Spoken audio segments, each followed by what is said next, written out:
Hello friends वर्तमान discussion करिबा +3 second semester Odia honours core 3 रो unit 2 वर्तमान आलोचनार विषय वस्तु होची यूनिट 2 रो गोटे दीर्घ उत्तरमूलक प्रश्नटी एठारे माने आलोचना करिबा। पूर्ववर्ती वीडियो रे माने यूनिट 1 रो गोटे दीर्घ उत्तरमूलक प्रश्नटी आलोचना कर सारचे ताहा वीडियोटी रो डिस्क्रिप्शन रे लिंक टी आपण माने पाई जिवे। तो पूर्वरु अनेक गुड़िए वीडियो अपलोड हो सारी अच्छी, तो आपण माने चैनल टी रो प्लेलिस्ट को जाई समस्त वीडियो देखि परिबे। तो प्रश्नटी कोनटे देखिया। प्रश्नटी है स्वाभाविक गंगाधरंकर सामग्रिक काव्य चेतनारे सामाजिक मूल्यबोधर उत्तरण किपरि प्रतिफलित ताहा आलोचना कर। तो एठारे माने प्रश्नटी कोन देखुचे। प्रश्नटी होची स्वभाव कवि गंगाधरंकर सामग्रिक काव्य चेतनारे सामाजिक मूल्यबोधर उत्तरण किपरि प्रतिफलित ताहा आलोचना कर। क्लासिक साहित्य रे समाज आत्मगोपन करी रहितला। तो क्लासिक साहित्य मध्य समाजर स्थिति केउ भली भाव रहितला ना लुकायित अवस्था रे रहितला। शरीर और आत्मार घनिष्ठता परी समाज और साहित्यर निबिड़ता को केही अस्वीकार करि परिबे नाही। तो शरीर और आत्मार घनिष्ठता जो भली भाव रही अछि सेही भली भाव रे समाज और साहित्यर निबिड़ता मध्य केही अस्वीकार करि परिबे नाही। इंग्रजी रे द एज ऑफ साइटायर साहित्यर भाषा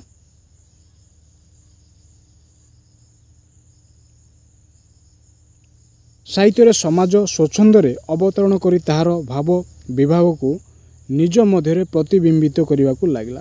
तो यही इंग्राजी साहित्यटी कौन होता ना समाज स्वच्छंदरे अवतरण करी तार भाव विभाग को निज मध्य प्रतिबिंबित करने को लगिला। साधारण भाषा लोकचरित्र विषय विन्यास और स्वाधीन छंदर उद्गम घटीला। तो साधारण भाषा लोक चरित्र विषय विन्यास एवं स्वाधीन छंदर उद्गम घटीला। तार उद्वेलन रे अनुप्राणित भारतीय नव्य शिक्षित माने 19 शताब्दीर शेष दशक रे बेस उन्मादित होइतिले। तो एहार उन्मोदन बेले बा एहार उन्मोदन फल रे अनुप्राणित होई भारतीय माने कोन करथिले ना नव्य शिक्षित माने 19 शताब्दीर शेष दशक रे बेस उन्मादित होइतिले। एही क्रम रे हिंदी आधुनिक साहित्यर जनक भारतेन्दु हरिश्चंद्र बंगीय हेले भी विश्वकवि रवींद्रनाथ और आधुनिक ओडिया साहित्यर दिगपाल कविवर राधानाथ राय पाश्चात्य आहारित रोमांटिक भावधारा को ग्रहण करि नै आधुनिक भारतीय साहित्य रे नवजन्म सूत्रपात करथिले। तो एहार क्रमश्चरे कोन होइतिला ना हिंदू आधुनिक साहित्यर जनक भारतेन्दु हरिश्चंद्र बंगीय हेले भी विश्वकवि रवींद्रनाथ और आधुनिक ओडिया साहित्यर दिगपालकी अटंती ना कविवर राधानाथ राय पाश्चात्य आहारित रोमांटिक भावधारा को ग्रहण करि नै आधुनिक भारतीय साहित्य रे नवजन्मर सूत्रपात कराइथिले। एही नव्य साहित्यर परिप्रकाश फल रे पारंपरिक भारतीय क्लासिक चेतना बाधा प्राप्त हैला। तो एही नव्य साहित्यर परिप्रकाश घटिवा फल रे कोन होइतला ना पारंपरिक भारतीय क्लासिक चेतना बाधा सृष्टि होइतला। बिले बोले चोसा अंतपुरे जोसा नृत्य रंगे बारांगना क्लासिक रो छद्म रूपे पदारे पड़िला। तो यही समस्त कौन घटिला ना क्लासिक रो छद्म रूप भाव बाहर प्रकाशित है पदा को पड़िला। क्रमशः स्वभाव सिद्ध कवि गंगाधर आविर्भाव पाई सुजोग सृष्टि कला। तो यह फल रे क्रमशः कवि गंगाधर मेहरंकर आविर्भाव हेबा निमंते सुजोग सृष्टि करथिला। स्वभाव कवि गंगाधर राधानाथ प्रतिभार उद्गाता। तो स्वभाव कवि गंगाधर कौन अटंती ना राधानाथी प्रतिभार उद्गाता अटंती। पारंपरिक क्लासिक और आधुनिक रोमांटिक चिंता द्वयर से थिले केंद्र बिंदु। तो गंगाधर मेहर कौन थिले ना पारंपरिक क्लासिक और आधुनिक रोमांटिक चिंता द्वय। तो पारंपरिक क्लासिक एवं आधुनिक रोमांटिक यही चिंता द्वयर से थिले केंद्र बिंदु किए ना कवि स्वभाव कवि गंगाधर मेहर। तांको रचित काव्य कविता अधिक जीवनधर्मी थिला। तो तांको रचित जो काव्य कविता गुड़िक थिला ताहा अधिक जीवनधर्मी होई रहिथिला। ଜାଗତିକ ନଗ୍ନ ଘଟଣାର ବର୍ଣ୍ଣନା ବିଳାସରୁ ଗଙ୍ଗାଧର ସାମାଜିକ ମୂଲ୍ୟବୋଧକୁ ଆକଳନ କରିବା ଅସମ୍ଭବ। ତ ଜାଗତିକ ନଗ୍ନ ଘଟଣାର ବର୍ଣ୍ଣନା ବିଳାସରୁ ଗଙ୍ଗାଧରଙ୍କର ସାମାଜିକ ମୂଲ୍ୟବୋଧକୁ ଆକଳନ କରିବା କ'ଣ ଅଟେ ନା ଅସମ୍ଭବ ଅଟେ। ବରଂ ମୂଲ୍ୟବୋଧ ପାଇଁ ସେ ସଚେତନ ଥିଲେ। ତ ସେ ବିଶେଷ ରୂପରେ ମୂଲ୍ୟବୋଧ ନିମନ୍ତେ ହିଁ ସଚେତନ ଥିଲେ। ଗଙ୍ଗାଧରଙ୍କର ସମାଜ ସୃଷ୍ଟିରେ ସଂସ୍କାର ପ୍ରୟାସ ନାହିଁ। ତ ଗଙ୍ଗାଧରଙ୍କର ସମାଜ ସୃଷ୍ଟିରେ ସଂସ୍କାର ପ୍ରୟାସ ନାହିଁ, ଅଛି କେବଳ ପାରମ୍ପରିକ ବୈଦିକ ସମାଜ। ତ ଗଙ୍ଗାଧରଙ୍କର ସାମାଜିକ ସୃଷ୍ଟି କ୍ଷେତ୍ରରେ ସଂସ୍କାରର ପ୍ରୟାସ ନାହିଁ, ଅଛି କେବଳ ପାରମ୍ପରିକ ବୈଦିକ ସମାଜ। ସେବିତ ପରିଚ୍ଛନ୍ନ ମାନବିକତାର ବ୍ୟଞ୍ଜନା। ତ ସେ ସମସ୍ତ ବିଷୟ କ'ଣ ଅଟେ ନା ପରିଚ୍ଛନ୍ନ ମାନବିକତାର ବ୍ୟଞ୍ଜନା ଅଟେ। ଦେବୋପମ ନାୟକ ନାୟିକାଙ୍କର ଚରିତ୍ରମାନଙ୍କର ତ୍ୟାଗବୋଧର ମାନବିକତା, ପାପଚାରୀ ଅସୁରୀ ଚରିତ୍ରମାନଙ୍କ ପାଇଁ ଶାସ୍ତି, ମାତୃ ଚରିତ୍ରରେ ଅମଳ ମନ୍ଦାକିନୀର ଫଲ୍ଗୁଧାରା ଗୃହିଣୀ ଚରିତ୍ରରେ ପତି ପ୍ରାଣତାର ଚରମ ନିଷ୍ଠା ଆଦି ଚରିତ୍ରରେ ବିଶ୍ୱସନୀୟତା। ତ ଏଠିରେ ଆମେ କ'ଣ ଦେଖିବାକୁ ପାଉଛୁ, ସ୍ୱଭାବ କବି ଗଙ୍ଗାଧର ମେହେରଙ୍କର ରଚିତ ବିଷୟଗୁଡ଼ିକରେ କେଉଁ କେଉଁ ବିଷୟଗୁଡ଼ିକ ସ୍ଥାନ ପାଇଅଛି। ଦେବୋପମ ନାୟକ ନାୟିକାଙ୍କର ଚରିତ୍ରମାନଙ୍କରେ ତ୍ୟାଗବୋଧର ମାନବିକତା, ପାପାଚାରୀ ଅସୁରୀ ଚରିତ୍ରମାନଙ୍କ ପାଇଁ ଶାସ୍ତି, ମାତୃ ଚିତ୍ରରେ ଅମଳ ମନ୍ଦାକିନୀର ଫଲ୍ଗୁ ଧାରା ଗୃହିଣୀ ଚରିତ୍ରରେ ପତି ପ୍ରାଣତାର ଚରମ ନିଷ୍ଠା ଓ ଦାସୀ ଚରିତ୍ରରେ ବିଶ୍ୱସନୀୟତା, ଏହି ସମସ୍ତ ବିଷୟ ମାନେ କବି ଗଙ୍ଗାଧର ମେହେରଙ୍କର ରଚିତ କାବ୍ୟଗୁଡ଼ିକରେ ଆମେ ଦେଖିବାକୁ ପାଉଛେ। ଗାନ୍ଧୀଜୀଙ୍କର ଅସହଯୋଗିତାର ଝଙ୍କାର ତାଙ୍କ ଗୀତି କବିତାର ପ୍ରାଣ। ତ ମହାତ୍ମା ଗାନ୍ଧୀଙ୍କର ଅସହଯୋଗିତାର ଝଙ୍କାର ତାହାଙ୍କର ଗୀତି କବିତାର ପ୍ରାଣ କେନ୍ଦ୍ର ଅଟେ। ମାତୃଭାଷା ଓ ମାତୃଭୂମି ପ୍ରତି ଗଙ୍ଗାଧରୀୟ ଗୀତି କବିତା ଗୁଡ଼ିକ ସଦ୍ୟସ୍ନାତ। ତ ମାତୃଭାଷା ଓ ମାତୃଭୂମିର ପ୍ରୀତିରେ ଗଙ୍ଗାଧରୀୟ ଗୀତି କବିତା ଗୁଡ଼ିକ କ'ଣ ଅଟେ ନା ସଦ୍ୟସ୍ନାତ ଅଟେ। ସର୍ବୋପରି କୃଷକ ସଙ୍ଗୀତ ଗୁଡ଼ିକର ରଚନା କରି ତହିଁରେ କାଳ କାଳର ସାମାଜିକ ସମସ୍ୟା ସମୂହ ସମାଧାନ ପାଇଁ ସେ ଯେପରି ମାର୍ଗ ନିର୍ଦ୍ଦେଶ କରିଛନ୍ତି ତାହା ଅନନ୍ୟ। ତ ବିଶେଷ ଭାବରେ କୃଷକ ସଙ୍ଗୀତ ଗୁଡ଼ିକର ରଚନା କରି ତହିଁରେ କେଉଁ କେଉଁ ବିଷୟ ସେ ରଚନା କରିଅଛନ୍ତି ନା କାଳ କାଳର ସାମାଜିକ ସମସ୍ୟା ସମୂହର ସମାଧାନ ପାଇଁ ସେ ଯେପରି ମାର୍ଗ ନିର୍ଦ୍ଦେଶ କରିଛନ୍ତି ତାହା ଅନନ୍ୟ। କୃଷିର ଉନ୍ନତିରେ ଭାରତର ଉନ୍ନତି ଭାବି ତାଙ୍କ ଆତ୍ମା ବିଗଳିତ। ତ କୃଷିର ଉନ୍ନତି କ୍ଷେତ୍ରରେ ଭାରତର ଉନ୍ନତି ଘଟିବ ବୋଲି ସେ ଏଠାରେ ପରିପ୍ରକାଶ କରିଛନ୍ତି। କୃଷକ କୂଳର ପୁରୋଧା ପରି ସେଗୁଡ଼ିକରେ ଏ ଦେଶ ଓ ଜାତିର ତଥା ସମାଜର ସେ ଭବିଷ୍ୟ ସାଜିଛନ୍ତି। ତ କୃଷକ କୂଳର ପୁରୋଧା ପରି ସେଗୁଡ଼ିକରେ ଏ ଦେଶ ଓ ଜାତିର ତଥା ସମାଜର ସେ ଭବିଷ୍ୟ କ'ଣ କରିଅଛନ୍ତି ନା ସାଜିଅଛନ୍ତି। ଭାଇ ବନ୍ଧୁ ଆତ୍ମୀୟ ସଦରଙ୍କର ସମାବେଶରେ ସମାଜ ହୁଏ ସରସ ଆଉ ସୁନ୍ଦର। ତ ଭାଇ ବନ୍ଧୁ ଆତ୍ମୀୟ ଏବଂ ସଦରମାନଙ୍କର ସମାବେଶରେ କ'ଣ ହୋଇଥାଏ, ସମାଜ ସରସ ବା ସୁନ୍ଦର ହୋଇଥାଏ।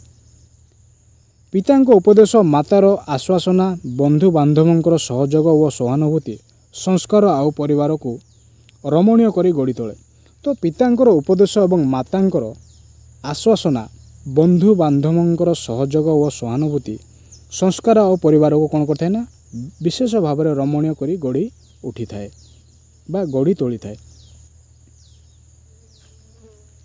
ଏପରିକି ପରିବାରର ଅତିରିକ୍ତ ବ୍ୟକ୍ତିମାନଙ୍କର ବ୍ୟବହାର ସମଗ୍ର ମାନବ ସମାଜକୁ ମଧୁମୟ କରିଥାଏ। ତ ଏପରିକି ପରିବାରର ଅତିରିକ୍ତ ବ୍ୟକ୍ତିମାନଙ୍କର ବ୍ୟବହାର କ'ଣ କରିଥାଏ, ସମଗ୍ର ମାନବ ସମାଜକୁ ମଧୁମୟ କରିବାରେ ସାହାଯ୍ୟ କରିଥାଏ। ଏହି ଆବାହମାନ ପରମ୍ପରାରୁ ଅତୁଟ ରଖି ମାନବତାବାଦ ରସସିକ୍ତ ପୌରାଣିକ ଚରିତ୍ରମାନଙ୍କ ମଧ୍ୟରେ ଚଳନ୍ତି ସମାଜ, ପିତାମାତା, ସ୍ତ୍ରୀ, ସାଙ୍ଗସାଥୀକୁ ଗଙ୍ଗାଧର ମୂର୍ତ୍ତିମନ୍ତ କରିଅଛନ୍ତି। ତ ଏଠାରେ ଗଙ୍ଗାଧର କେଉଁ କେଉଁ ବିଷୟ ଗୁଡ଼ିକ ସେ ମୂର୍ତ୍ତିମନ୍ତ କରିଅଛନ୍ତି?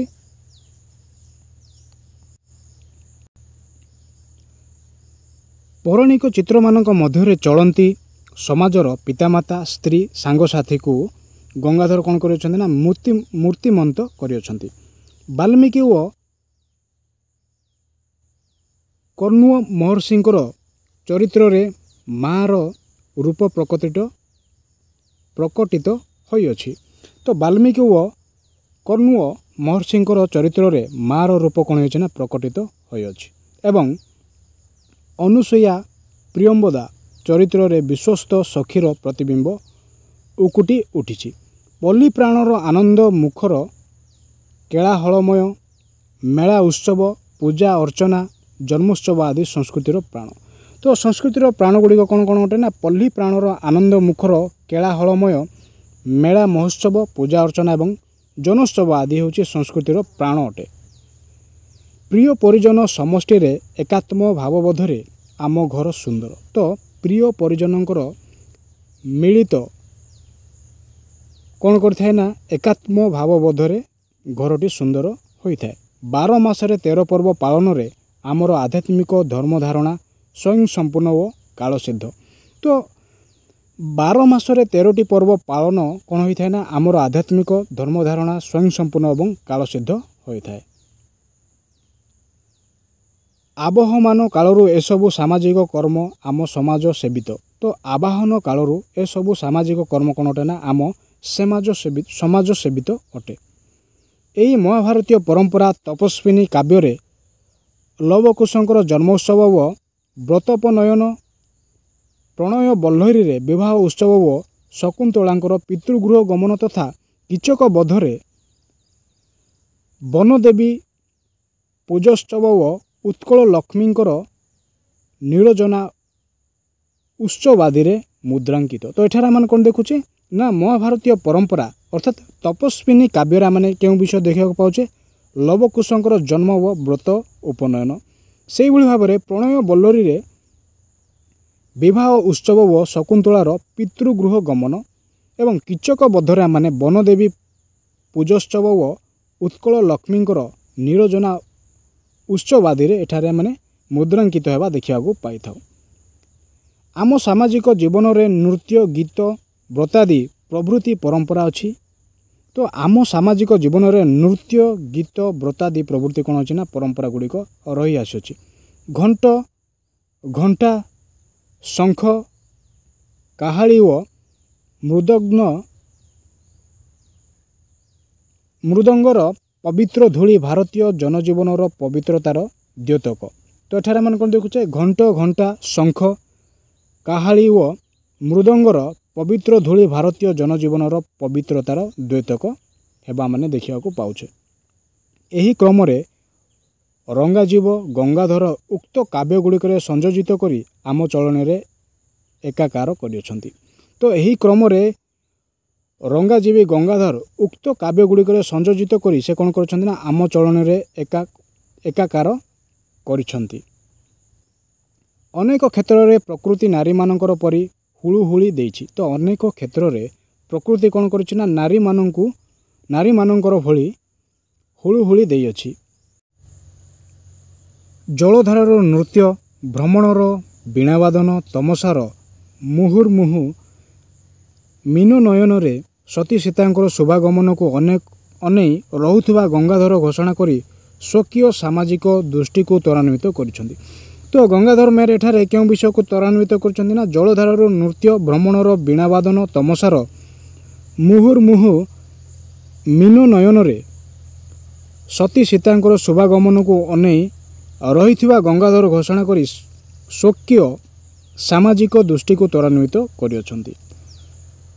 ଅତିଥି ସେବା ଆମର ପରମ୍ପରାର ଏକ ମହତ୍ତ୍ୱର ଦିଗ। ତ ଅତିଥି ସେବା କ'ଣ ଅଟେ ନା ଆମ ପରମ୍ପରାର ଏକ ମହତ୍ତ୍ୱର ଦିଗ ଅଟେ।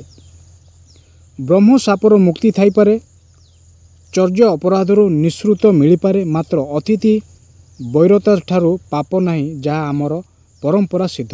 ତ ଏଠାରେ ଆମେ କ'ଣ ଦେଖିବାକୁ ପାଉଛୁ ନା ବ୍ରହ୍ମ ସାପର ମୁକ୍ତ ଥାଇପାରେ ଏବଂ ଚର୍ଯ୍ୟ ଅପରାଧରୁ ନିଃସୃତ ମିଳିପାରେ ମାତ୍ର ଅତିଥି ବୈରତାରୁ ପାପ ନାହିଁ ଯାହା ଆମର ପରମ୍ପରା ସିଦ୍ଧ ଅଟେ। ଏଥିରେ ମନୁଷ୍ୟର ଇହକାଳ ଓ ପରକାଳର ସୁଖ ସମୃଦ୍ଧି ନିହିତ। ତ ଏଥିରେ କେଉଁ ବିଷୟ ନିହିତ ରହିବା ମାନେ ଦେଖିବାକୁ ପାଉଛେ ନା ଏଥିରେ ମନୁଷ୍ୟର ଇହକାଳ ଓ ପରକାଳର ସୁଖ ସମୃଦ୍ଧି ନିହିତ ରହିବା ଏଠାରେ ଆମେ ଦେଖିବାକୁ ପାଉଛେ।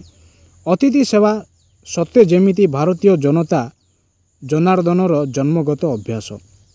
ତ ଅତିଥି ସେବା ହେଉଛି ଭାରତୀୟ ଜନତାର ବା ଭାରତୀୟ ଜନସାଧାରଣଙ୍କର ଜନ୍ମଗତ ଅଭ୍ୟାସ। ଏହି ଆଦର୍ଶରୁ ବିଚ୍ୟୁତ ପ୍ରଣୟ ବଲ୍ଲରୀର ଶକୁନ୍ତଳା ଦୁର୍ବାସାଙ୍କର ଅଭିଶାପଗ୍ରସ୍ତ ହୋଇଥିବା ଗଙ୍ଗାଧର ଦେଖାଇ ଦେଇଛନ୍ତି ଓ ଏହାକୁ ଅନୁସରଣ କରି କୀଚକବଧ ଏବଂ ମଳୟ